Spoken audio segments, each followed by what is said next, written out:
তো হ্যালো বন্ধুরা, 11 তারিখ ছিল আমার বন্ধু শুভর বিয়ে। আর সেদিন ভাই আমার একটু মনটা খারাপ হয়ে যাচ্ছিল, তার কারণ আমার বন্ধু বিয়ে করে ফেললো আর এদিকে আমি সিঙ্গেল, এখন অব্দি একটা মেয়েও পড়তে পারিনি, কি জানি আমার কি হবে। আর ভাই এটা বলতেই হবে, আমার ভাইকে লাগছিল পুরো দারুণ পাঞ্জাবিতে। জামাই সেজে আমি হাজির হয়েছি, উপহার কি পাবো লিস্ট করেছি। আর এদিকে আমার বৌদিকেও লাগছিল বেশ কিউট। স্ট্যাটাস আমার সিঙ্গেল দেখে প্রেমের ছড়াছড়ি। ওদের দুজনকে মানিয়েছেও ভালো, ওদের বিয়েও শুরু হয়ে গেল।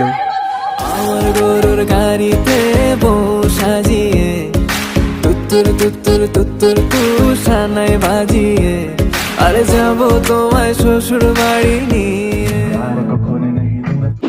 ভাইয়ের বউ হাতে শুভর জন্য একটা গিফট নিয়ে আসলাম আর বৌদির জন্য একটা গিফট নিয়ে আসলাম। তো